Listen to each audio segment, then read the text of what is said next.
Assalamualaikum warahmatullahi wabarakatuh. Isra dan Mi'raj, akhir perjalanan terdahsyat Rasulullah Sallallahu Alaihi Wasallam. Kisah Isra Mi'raj berikutnya, yaitu setelah Nabi Muhammad Sallallahu Alaihi Wasallam turun dari langit dan kembalinya beliau Nabi Muhammad Sallallahu Alaihi Wasallam ke Baitul Maqdis, yaitu Palestina, menaiki buraknya, dan orang yang pertama yang membenarkan atau percaya terhadap perjalanan Nabi besar Muhammad sallallahu alaihi wasallam yaitu Abu Bakar As-Siddiq radhiyallahu an. Dalam perjalanan pulang, Nabi Muhammad sallallahu alaihi wasallam melewati kafilah dagang bangsa Quraisy di tempat tertentu. Di kafilah itu ada seekor unta yang membawa 2 karung dagangan, 1 karung berwarna hitam dan 1 karung lagi berwarna putih. Pada saat Nabi berpapasan dengan mereka, tiba-tiba unta itu menjadi liar ketakutan dan berlari berputar-putar hingga akhirnya pingsan dan tersungkur. Di perjalanan pulang, Rasulullah juga melewati kafilah lainnya yang telah kehilangan seekor unta yang memikul dagangan Bani Fulan. Maka Nabi mengucapkan salam untuk mereka. Beberapa orang dari mereka berkata, "Ini adalah suara Muhammad." Hingga akhirnya Rasulullah SAW tiba di kota Makkah sebelum waktu subuh. Di pagi hari, Rasulullah SAW duduk bersedih karena menyadari bahwa orang-orang pasti akan mendustainya. Tiba-tiba musuh Allah yaitu Abu Jahal melewati Rasulullah dan mendatanginya, kemudian duduk bersamanya. Maka berkatalah Abu Jahal kepada Nabi Muhammad SAW dengan nada menghina, "Apakah ada sesuatu wahai Muhammad?" Nabi Muhammad SAW menjawab, "Benar." Abu Jahal berkata, "Apa itu?" Nabi menjawab, "Aku diperjalankan semalam." Abu Jahal bertanya, "Kemana?" Nabi menjawab, "Ke Baitul Maqdis." Maka Abu Jahal berkata, "Dan kemudian di pagi hari ini engkau telah kembali lagi di tengah-tengah kami." Nabi menjawab, "Betul." Maka Abu Jahal berpura-pura mempercayainya. Kemudian Abu Jahal berkata, "Bagaimana pendapatmu apabila aku memanggil kaummu dan engkau kabarkan kepada mereka apa yang barusan engkau ceritakan kepadaku?" Nabi Muhammad SAW menjawab, "Silahkan wahai Abu Jahal." Maka Abu Jahal memanggil kaumnya, "Wahai sekalian Bani Ka'ab bin Lu'ay, kemarilah." Maka mereka berdatangan hingga mereka duduk kepada keduanya. Kemudian Abu Jahal berkata kepada Nabi Muhammad SAW, "Ceritakanlah kepada kaummu apa yang barusan engkau ceritakan kepadaku." Maka Rasulullah SAW berkata, "Sesungguhnya aku telah diperjalankan semalam." Mereka bertanya, "Kemana?" Nabi menjawab, "Ke Baitul Maqdis." Lalu mereka kembali bertanya, "Dan kemudian di pagi hari ini engkau telah kembali di tengah-tengah kami?" Nabi menjawab, "Benar." Mendengar yang demikian, mereka bertepuk tangan. Ada pula yang meletakkan tangannya di atas kepalanya karena terkagum-kagum serta mengolok-olok Nabi Muhammad SAW. Hingga mereka bergemuruh ramai mendengar kabar yang disampaikan oleh Rasulullah Sallallahu Alaihi Wasallam. Berkatalah Al-Mutim bin Adi, "Setiap perkara dan kasus mengenaimu sebelum hari ini begitu mudah dan kecil, namun hari ini lain. Wahai Muhammad, aku bersaksi bahwasanya engkau adalah pembohong. Kami bersusah payah menuju Baitul Maqdis 1 bulan perjalanan dan kembali dari Baitul Maqdis 1 bulan perjalanan. Lalu engkau mendatanginya dan kembali ke Mekah dalam 1 malam. Demi Latta dan Uzza, aku tidak mempercayaimu." Maka Sayyidina Abu Bakar radhiyallahu an berkata, "Wahai Al-Mutim, alangkah buruknya perkataanmu kepada keponakanmu yaitu Nabi Muhammad. Engkau menanggapinya dengan kebencian hingga engkau mendustainya. Aku bersaksi bahwasanya dia telah berkata jujur." Maka mereka berkata, "Wahai Muhammad, sifatkanlah kepada kami tentang Baitul Maqdis. Bagaimana bangunannya, bagaimana keadaannya, dan bagaimana dekatnya dari gunung. Karena sesungguhnya banyak di sini saat ini yang telah mengunjunginya." Maka Rasulullah SAW mensifatkan kepada mereka, "Bangunannya begini, keadaannya seperti ini, dan dekatnya dari gunung seperti ini. Ketika Nabi sedang menjelaskan kepada mereka dengan sejelas-jelasnya, tiba-tiba ada bahagian dari Baitul Maqdis yang luput dari perhatian beliau saat Isra dan Mi'raj. Maka Nabi ketakutan dan kebingungan yang amat sangat besar.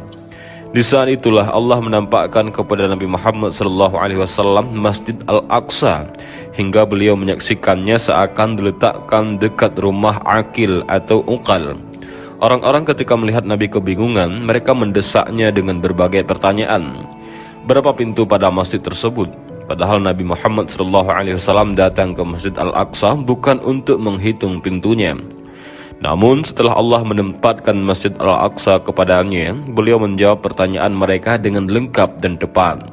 Abu Bakar tiada henti berkata, engkau benar, aku bersaksi bahwasanya engkau adalah utusan Allah. Maka orang-orang berkata, adapun gambarannya tentang Masjid Al-Aqsa itu demi Allah semua itu benar.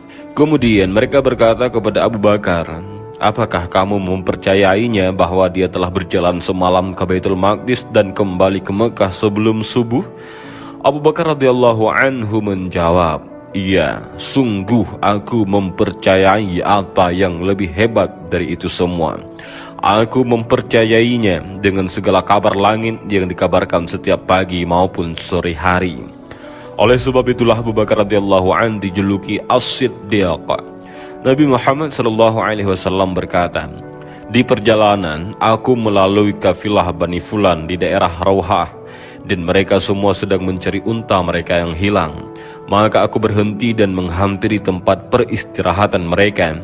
Aku tidak menjumpai satupun dari mereka, karena mereka sedang mencari unta yang hilang. Saat itu aku sempat meminum dari air mereka yang diletakkan di sana. Kemudian aku melewati kafilah Bani Fulan di tempat tertentu. Di kafilah itu ada seekor unta yang membawa 2 buah karung dagangan, 1 karung berwarna hitam dan 1 karung berwarna putih. Pada saat berpapasan dengan mereka, tiba-tiba unta itu menjadi liar ketakutan dan berlari berputar-putar hingga akhirnya pingsan dan tersungkur. Kemudian aku melewati kafilah Bani Fulan di Tan'im. Kafilah itu dipimpin oleh unta yang berwarna abu-abu dengan pelana hitam dan 2 tali kekang yang berwarna hitam. Dan kafilah itu akan datang kepada kalian dari Bukit Syani'ah yang dipimpin oleh unta tersebut. Mereka berkata, kapan mereka datang? Nabi menjawab, pada hari Rabu. Maka pada hari itu para pembesar Quraisy menunggu kafilah tersebut hingga matahari hampir tenggelam pada hari itu, dan kafilah tak kunjung datang. Nabi Muhammad SAW berdoa agar dipanjangkan hari itu sesaat. Pada hari itu matahari ditahan hingga datanglah kafilah tersebut. Saat itu orang-orang kafir Quraisy bertanya kepada rombongan kafilah, apakah unta kalian hilang? Mereka berkata benar. Kemudian mereka bertanya kepada kafilah yang lain, apakah unta berwarna merah kalian tersungkur hingga pingsan? Mereka berkata, iya. Lalu mereka bertanya lagi, apakah kalian memiliki tempat air? Maka seseorang laki-laki berkata, demi Allah, aku telah meletakkannya dan tidak seorang pun dari kami meminumnya dan tidak juga tumpah ke tanah. Kemudian mereka semua menuduh Nabi Muhammad SAW sebagai seorang penyihir. Maka Allah Subhanahu wa Ta'ala menurunkan wahyunya, dan tidak kami jadikan penampakan yang kami perlihatkan kepadamu kecuali ujian bagi manusia.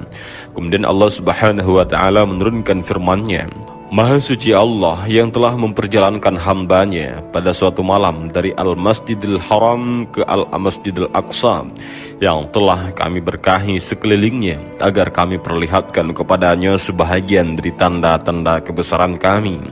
Sesungguhnya dia adalah maha mendengar lagi maha mengetahui. Al-Quran Surah Al-Isra ayat 1. Sungguh agung engkau wahai junjungan Nabi besar Muhammad SAW yang telah dimuliakan Allah dengan anugerah dan karunia agung ini. Martabat yang semua ciptaan Allah telah putus asa untuk meraihnya. Martabat yang tidak ada lagi di atasnya martabat. Tidak seorang pun mengetahui apa yang telah engkau ketahui di malam indah itu. Bahkan Allah pun merahasiakan dari seluruh makhluknya apa yang telah Allah wahyukan dan anugerahkan untukmu. Wahai Rasulullah, apa yang Allah wahyukan kepadamu saat itu? Apa yang engkau lihat saat itu hingga hati meyakininya dan tidak mendustainya? Allah merahasiakannya dari seluruh makhluknya. Rahasia yang hanya diketahui oleh dua kekasih. Dari seluruh ciptaan Allah yang sangat banyak, hanya Engkau yang terpilih untuk martabat agung ini. Salawat serta salam untukmu, wahai sebaik-baik makhluk. Salawat serta salam, wahai imam para nabi dan rasul. Salawat serta salam untukmu, wahai pemilik sandal yang telah memijak Sidratul Muntaha. Hijab-hijab agung berbangga ketika mencium telapak kakimu. Kepala alam semesta menjadi mulia ketika mereka berada di bawah telapak kakimu. Dan demikianlah kisah perjalanan agung Isra dan Mi'raj Nabi Muhammad SAW. Sebenarnya masih banyak hikmah yang dapat digali dari perjalanan agung itu.